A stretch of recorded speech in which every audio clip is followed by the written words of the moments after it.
Welcome to another OCD Recovery Instagram Live. I'm going to be talking a little bit about what's involved in the journey and how much work it actually takes. Now, for different people in the OCD journey, in the recovery journey, for some, it might not take very long. They may come in and see me and do a couple of weeks, get under some things that they were stuck on, and go on just fine, bit bumpy now and again, but not too bad. It depends on how chronically impacting OCD was on their life.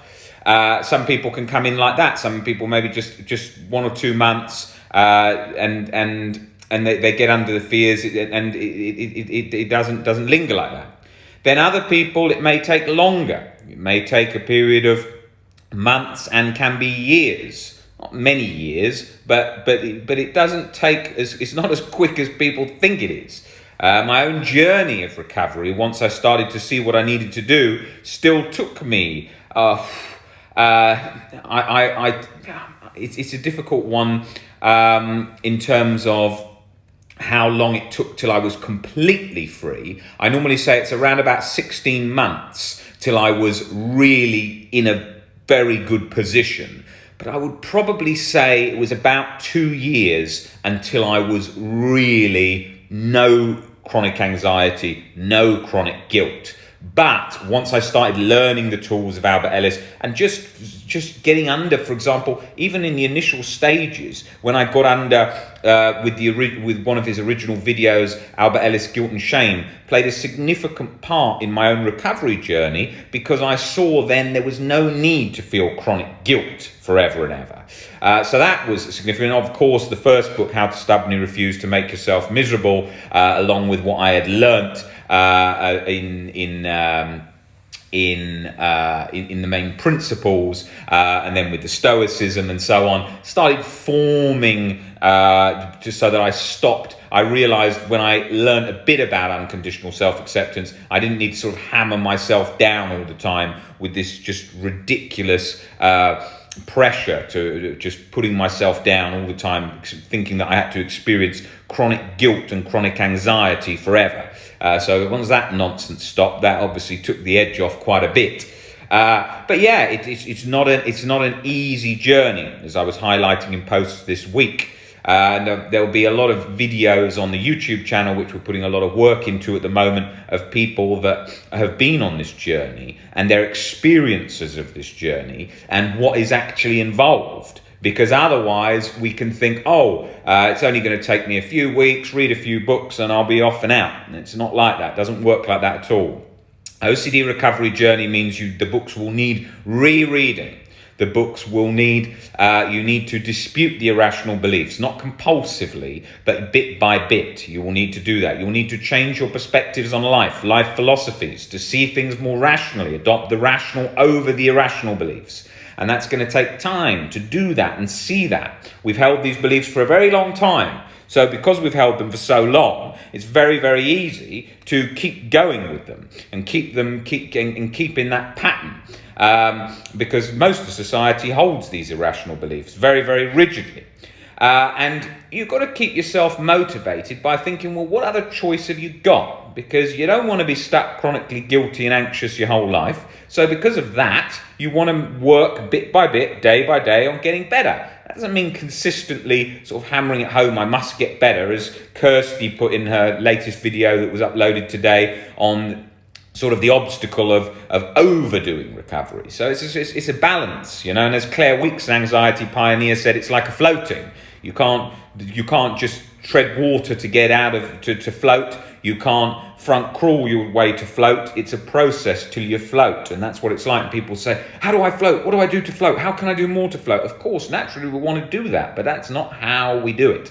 It's a process that we learn to be in by breaking down our fears and getting over those things, so that then we feel we don't need to cling on internally. We don't need to fight. We don't need to tread water so fast under the surface. And as we do that, more and more it releases bit by bit by bit.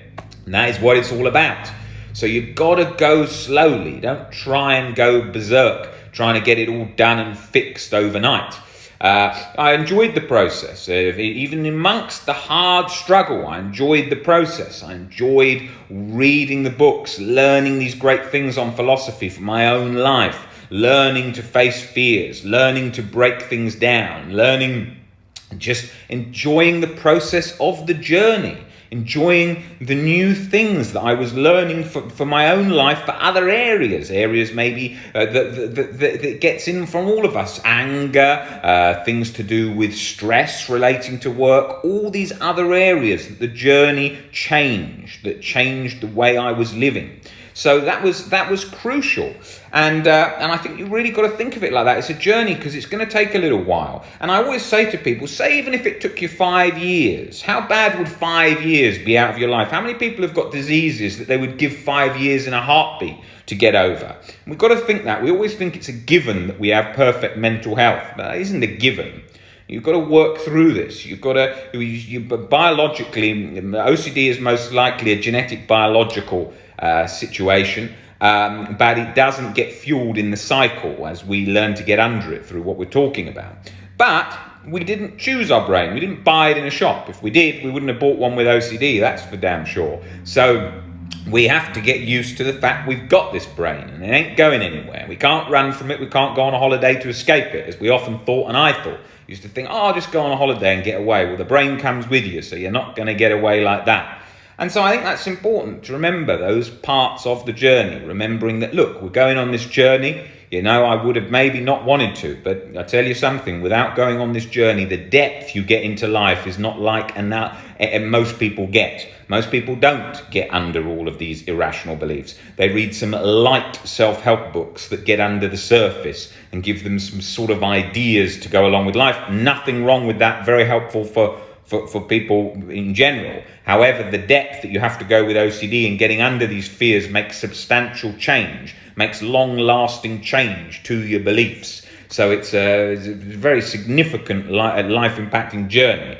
So I think there's a huge benefit from going through this with OCD. Had you not had it, you would have never done that. So I think that's very, very important to bear in mind, because otherwise we try and rush it. We try and get it over with. I'm just going to go and blitz this journey as fast as I can, so it's all done and dusted, and OCD's a thing in the back. And that's the problem. People always want to throw it away. You've got to view it as something that's coming along. Same as if you're alcoholic. You've got to view, I'm alcoholic and then I'm working on that, instead of trying to throw it away, and then you're more likely to get setbacks and stumble. So instead, if you bring it along and you adapt to it and you change, that's what recovery is about. Otherwise, we would say cure. We don't say cure. Anyone who says cure does not understand OCD. You see it plastered across the internet by people who don't understand, saying about cure. You can't cure.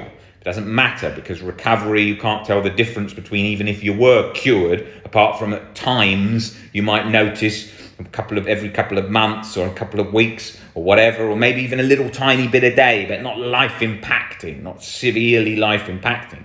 I think that's very important to remember. Otherwise, people often raise the temperature on social media when I say there's no cure. And it's not me saying that, it's no knowledge for OCD. That anyone who understands OCD knows that it's not a curable thing, but people often don't want to believe that. They don't want to accept that they even have OCD. People say, oh no, I can cure it, maybe you can't. Well, no, it's not a case of that. If we could cure it, I would have gone for that option straight away then. If I had the option to take a pill for cure for OCD, I don't think it would make a significant difference to my life. But you never know, in the future, Elon Musk is looking at doing the Neuralink, and the Neuralink could make a significant change to anxiety, PTSD, depression, any manner of emotional disturbances related to genetic conditions in the brain. I think that there's a very good chance of that in the next 5 to 10 years. And if you go on the playlists on my YouTube channel, you will see, I think there's some videos on there of me talking about the future of OCD treatment. So you don't need that. You don't need to be waiting for that. It's a nice bonus to know that that's around the corner and bring a lot of benefit to people with OCD so that they don't have to do a lot of work on themselves. But the work on yourself is a huge benefit that you would probably miss out on had it been available. So it's a very good. But then we don't know at that time. You'll probably be able to download a book straight into your head or download anything into your head. Anything that I wanted to cover on here other than that? I'll be covering question and answers on a separate Instagram live. I'll do that so I can cover all your questions and answers. And I'll be going back to doing a few more of those so I can do as I was doing before the Q&As, so I can get regularly doing all the question and answers. So I will see you guys on the next Instagram live. See you later. Bye.